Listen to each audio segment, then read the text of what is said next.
هنقطعها.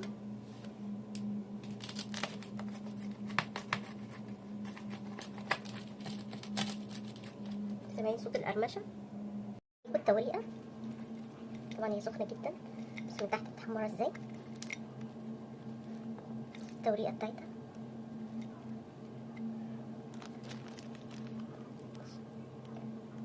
وخفيفه وجميله.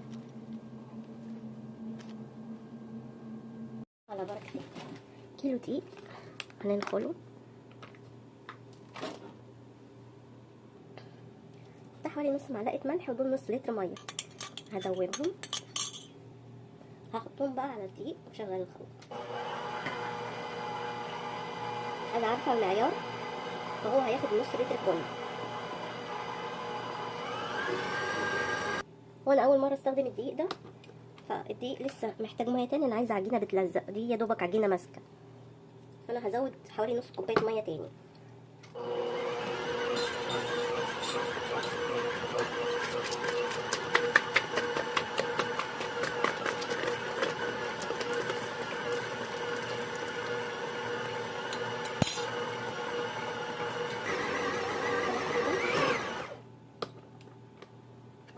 بصوا ملزقه خالص ازاي.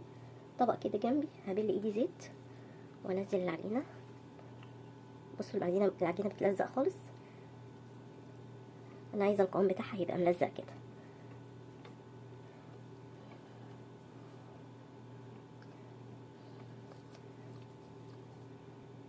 بصوا العجينه عامله ازاي، عامله زي اللبانه.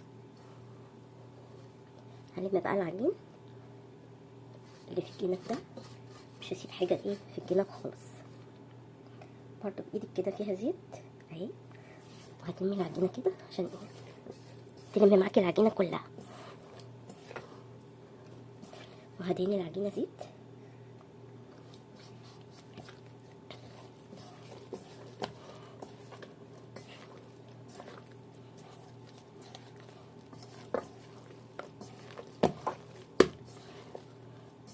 بصوا العجينه لمت معايا ازاي. الم بقى اي عجينه لازقه فيها، اشيلها كده، احطيها في كيس بلاستيك واسيبها تريح بقى شويه. قبل ما العجينه تريح، طاسه كده هنحط فيها معلقه سمنه،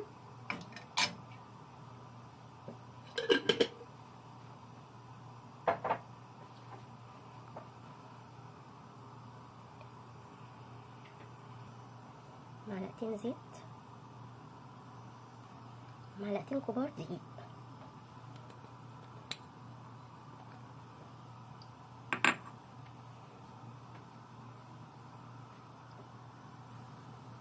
هنسويهم كده، هنسوي الدقيق مع السمنه والزيت.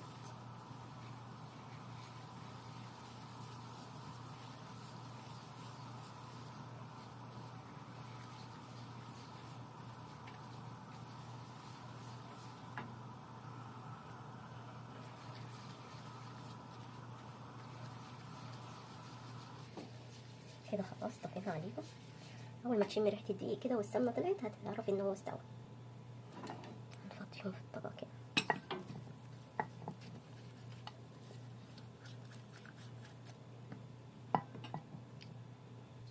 طبق صينيه المتاح عندك، هنحط فيه زيت، ندهنه يعني زيت، بعدين نقطع فيه العجينه. انا عايزه اوريكم طراوه العجينه. بصوا العجينه عامله ازاي بعد ما استريحت. هنقطعها بقى كده قطع. ايدك طبعا تبقى متعصه زيت، بس مش هيلزق فيها حاجه من العجين خالص. هنا مقطعهم كل 4 صغيرين معاهم واحده كبيره. برضو هنغطيهم ونسيبهم يستريحوا تاني.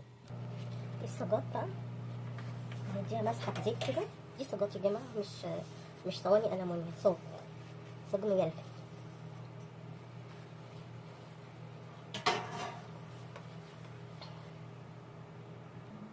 كل صاج هنحط فيه العجينه الكبيره.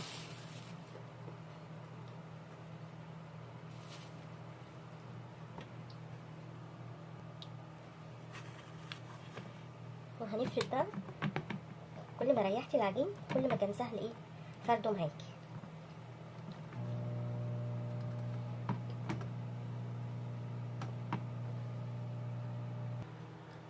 انتوا ملاحظين العجينه عامله ازاي وطالعه فوق حرف الصينيه اهو من هنا. وهسيبها تاني تستريح.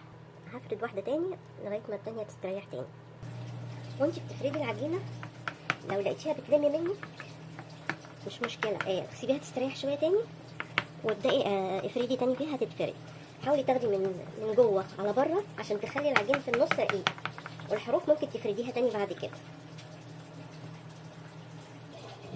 نيجي بقى للعجين الصغير، هنفرد كده شويه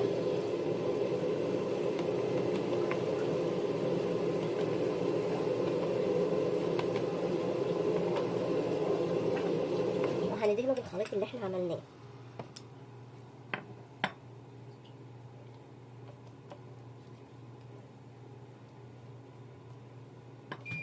ودي برضو نفس الحكايه.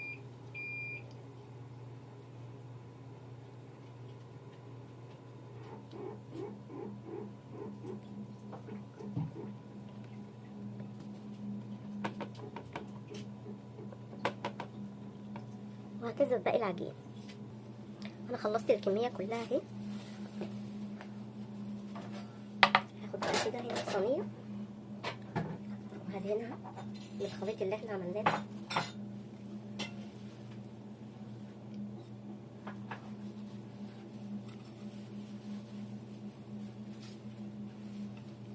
طبعا معلقه السمنه مدياله ريحه حلوه قوي.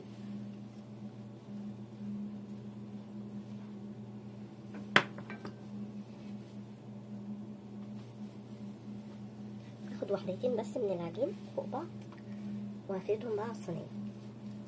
هيتفردوا بكل سهوله على فكره عشان العجين ما شاء الله مستريح ومخدوم كويس في العجن، هيتفرد معاكي بسهوله.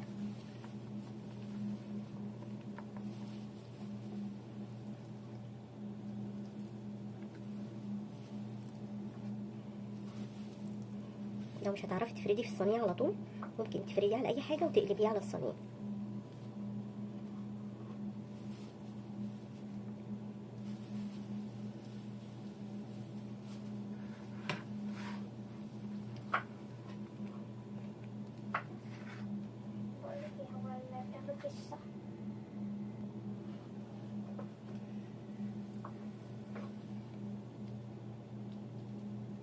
بصوا يا حبايبي العجينه اتفردت بسهوله قوي.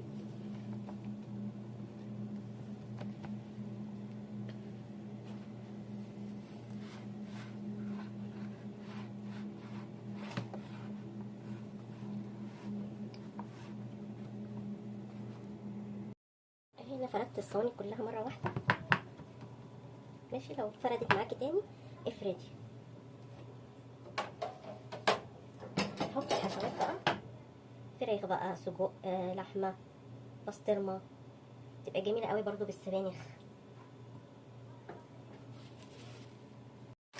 سلامي وروستو، لانشون، اللي في مقدرتك احشيها بيها. حط الجبنه،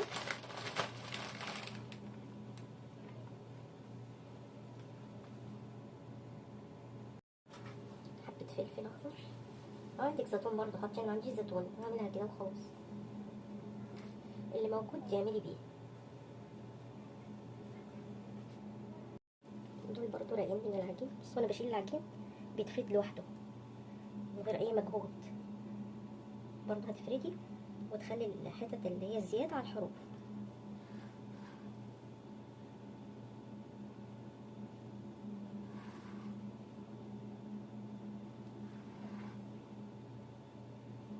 دول طبقتين اللي انا حطيتهم، دول طبقتين مع بعض.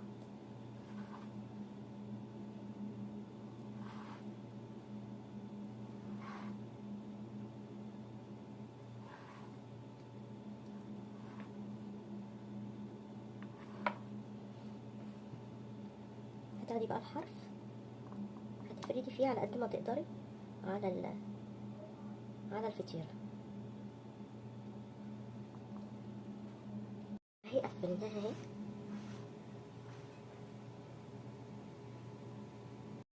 حطيت على وشها قشطه من وش اللبن. حطيتها الفرن اهي على اعلى درجه حراره. لسه بقى ما تستوي هطلعها لكم. الشبكة بتاعت الفرن على من نص. اخدت تلت ساعة.